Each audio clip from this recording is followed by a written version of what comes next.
Stuart Hameroff, anestesiologista da Universidade do Arizona, estivera pensando a respeito de como os gases anestésicos desligam a consciência. Ele ficava fascinado com o fato de que gases com propriedades químicas tão diferentes, como o óxido nitroso, o éter, o halonato, o clorofórmio e o isofluorano, podiam produzir a perda da consciência. Isso deveria ter algo a ver com alguma propriedade que transcendia a química.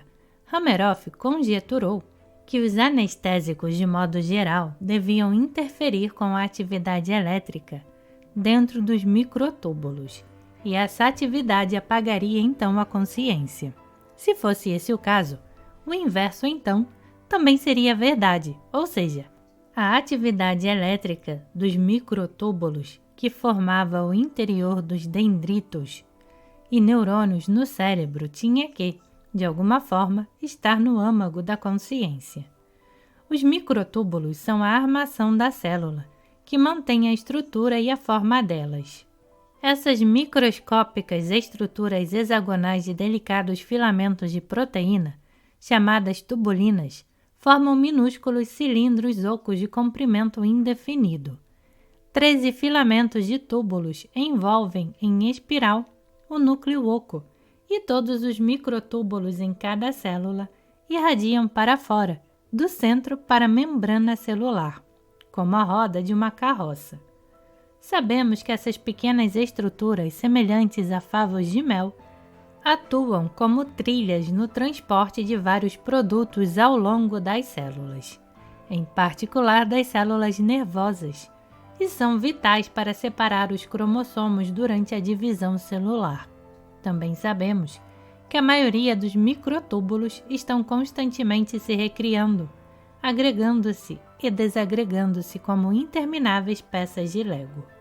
Em suas experiências com cérebros de pequenos mamíferos, Hameroff descobriu, assim como Fritz Popp, que o tecido vivo estava transmitindo fótons e que a boa penetração da luz ocorria em determinadas áreas do cérebro. Os microtúbulos pareciam ser excepcionais condutores de pulsos. Os pulsos enviados em uma extremidade viajavam através de aglomerados de proteína e chegavam inalterados à outra ponta.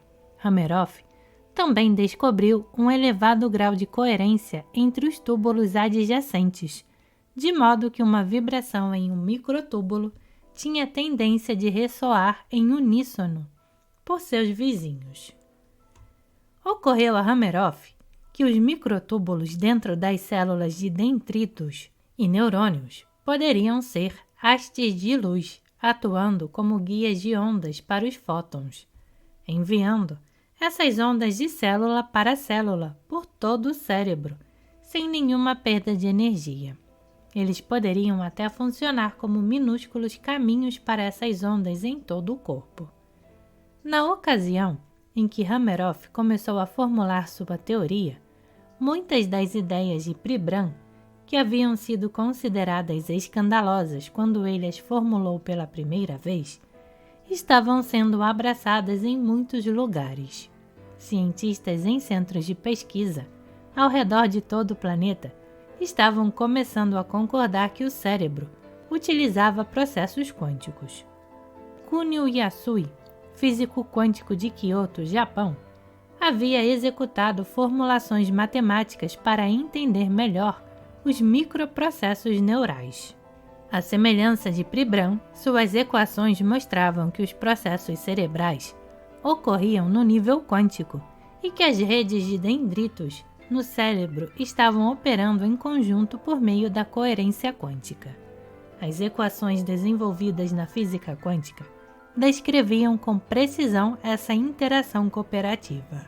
De maneira independente de Hameroff, Yasui e o seu colega Mariji Bu, no Departamento de Anestesiologia da Universidade de Okayama, no Japão, também haviam teorizado que a transmissão quântica de mensagens do cérebro precisava acontecer através de campos vibracionais ao longo dos microtúbulos das células. Outros cientistas haviam teorizado que a base de todas as funções cerebrais estava relacionada com a interação entre a fisiologia do cérebro e o campo de ponto zero.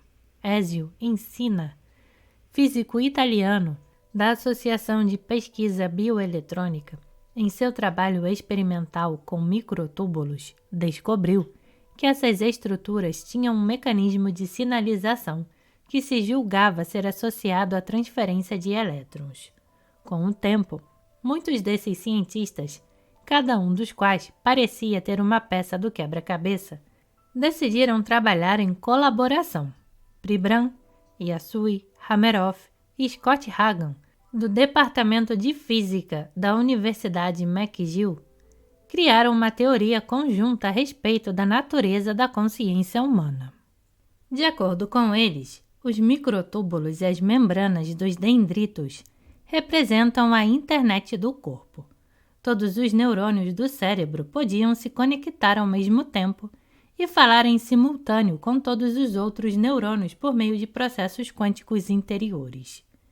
Os microtúbulos ajudavam a conduzir a energia discordante e criar a coerência global das ondas no corpo, um processo chamado superradiância, e em seguida deixavam que esses sinais coerentes pulsassem pelo resto do corpo. Quando a coerência era alcançada, os fótons podiam viajar ao longo dos hastes de luz como se fossem transparentes, um fenômeno chamado transparência autoinduzida.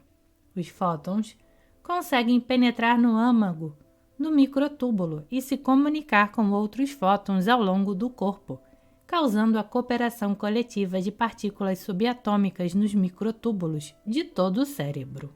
Se assim fosse, isso explicaria a unidade do pensamento e da consciência, ou seja, o fato de que não pensamos em uma grande quantidade de coisas diferentes ao mesmo tempo. Por intermédio desse mecanismo, a coerência torna-se contagiante, indo de células individuais para conjuntos de células, e no cérebro, de certos conjuntos celulares de neurônios para outros.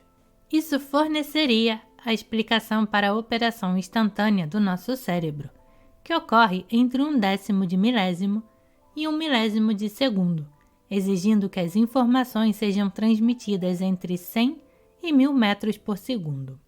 Velocidade que excede a capacidade de quaisquer conexões conhecidas entre axônios ou dendritos nos neurônios. A superradiância ao longo das hastes de luz também poderia ser responsável por um fenômeno que há muito é observado, a tendência de os padrões de eletroencefalograma entrarem em sintonia. Hameroff observou que os elétrons deslizam com facilidade por essas hastes de luz sem se emaranhar no ambiente, ou seja, sem se acomodar em um estado individual. Isso significa que eles podem permanecer no estado quântico, uma condição de todos os estados possíveis, possibilitando que o cérebro, afinal, faça uma escolha entre eles. Essa talvez seja uma boa explicação para o livre-arbítrio. A cada momento, nosso cérebro está fazendo escolhas quânticas, pegando estados potenciais e tornando-os efetivos. Era apenas uma teoria.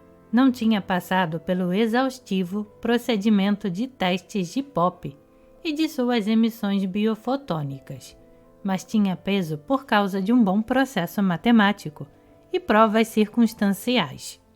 Os físicos italianos Del Giudice e Preparata também haviam produzido alguma evidência experimental da teoria de Hameroff, de que as hastes de luz continham campos de energia coerentes. Os microtúbulos são ocos e vazios, exceto por um pouco de água. A água comum, que corre na torneira ou nos rios, é desordenada, com moléculas que se movimentam de modo aleatório. No entanto, a equipe italiana descobriu que algumas das moléculas de água nas células do cérebro são coerentes, e essa coerência se estende até 3 nanômetros ou mais para fora do citoesqueleto da célula. Como este é justamente o caso, é bastante provável que a água no interior dos microtúbulos também esteja ordenada. Esse fato ofereceu uma prova indireta de que uma espécie de processo quântico, que criava coerência quântica, estava ocorrendo do lado de dentro.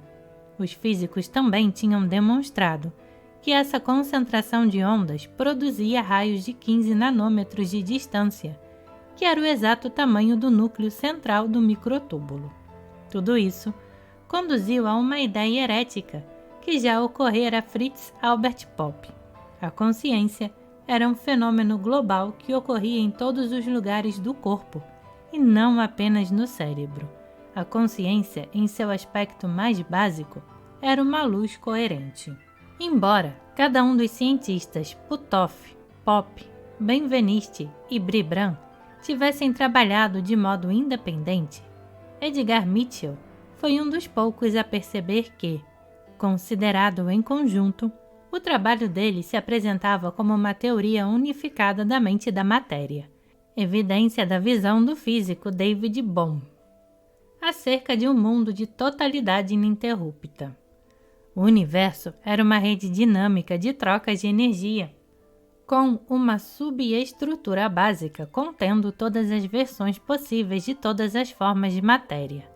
A natureza não era cega e mecanicista, e sim aberta, inteligente e repleta de significado, utilizando um processo de aprendizado coesivo com feedback de informações que eram alimentadas de um lado para outro, entre os organismos e o ambiente. Seu mecanismo unificador não era um erro afortunado, mas informações que haviam sido codificadas e transmitidas simultaneamente para toda a parte. A biologia era um processo quântico. Todos os processos do corpo, inclusive a comunicação celular, eram desencadeados por flutuações quânticas. E todas as funções cerebrais superiores e a consciência também pareciam funcionar no nível quântico. A explosiva descoberta de Walter Schempp a respeito da memória quântica deflagrou a ideia mais chocante de todas. As memórias de curto e de longo prazo não residem de modo algum em nosso cérebro, estando, ao contrário, armazenadas no campo de ponto zero. Depois das descobertas de Pribram, uma série de cientistas, inclusive o teórico de sistemas Erwin Laszlo, seguiram na mesma linha e argumentariam que o cérebro é apenas um mecanismo de recuperação e saída de dados do supremo dispositivo de armazenamento, o campo. Os colaboradores de Pribram, no Japão, apresentariam a hipótese de que o que consideramos memória é simplesmente uma emissão coerente de sinais do campo de ponto zero, e que as memórias mais longas são um agrupamento estruturado dessas informações de ondas. Se isso fosse verdade, explicaria por que uma minúscula associação muitas vezes desencadeia uma profusão de imagens, sons e odores. Também esclareceria por que, em particular no caso da memória de longo prazo, a lembrança é instantânea e não exige nenhum mecanismo de varredura que vasculhe anos e anos de memórias.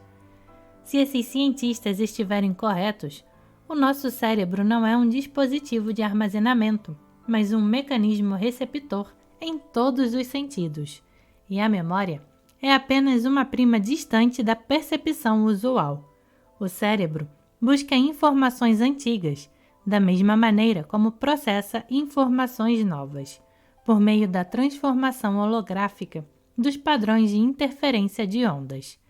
Os ratos de Laszlo, com os cérebros fritos, eram capazes de evocar integralmente a sequência que tinham aprendido, porque a memória de tais ações nunca foram de fato queimadas.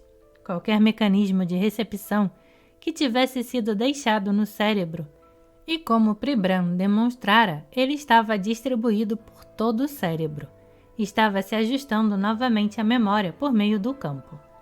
Alguns cientistas chegaram a ponto de aventar que todos os nossos processos cognitivos superiores resultam de uma interação com o campo de ponto zero. Esse tipo de constante interação talvez seja responsável pela intuição e pela criatividade, e também pela maneira como as ideias chegam até nós em surtos de compreensão, às vezes como fragmentos, mas com frequências como um todo milagroso. Um salto intuitivo pode simplesmente ser uma coalescência de coerência no campo. O fato de que o corpo humano estava trocando informações com um campo inconstante de flutuação quântica sugeria algo profundo a respeito do mundo. Fazia alusão a capacidades humanas para o conhecimento e a comunicação muito mais profundas e extensas do que atualmente entendemos. Também tornava indistintivas as linhas divisórias de nossa individualidade, do nosso sentimento de separação. Se as coisas vivas se reduzem a partículas energizadas que interagem com o campo e enviam e recebem informações quânticas, onde nós terminávamos e o resto do mundo começava. A consciência estava encerrada dentro do nosso corpo ou lá fora no campo? Na verdade, não havia mais o lá fora, já que nós e o resto do mundo estávamos intrinsecamente interligados. As implicações de tudo isso eram enormes demais para serem desconsideradas. A ideia de um sistema de energia trocada e desenvolvida de acordo com um modelo e sua memória e lembrança no campo de ponto zero sugeria todos os tipos de possibilidades para os seres humanos e sua relação com o mundo. Os físicos modernos haviam atrasado a espécie humana por muitas décadas. Ao desprezar o efeito do campo de ponto zero, eliminaram a possibilidade da interconexão e encobriram uma explicação científica para muitos tipos de milagres. Ao renormalizar suas equações, é como se eles, de certa maneira, estivessem eliminando Deus.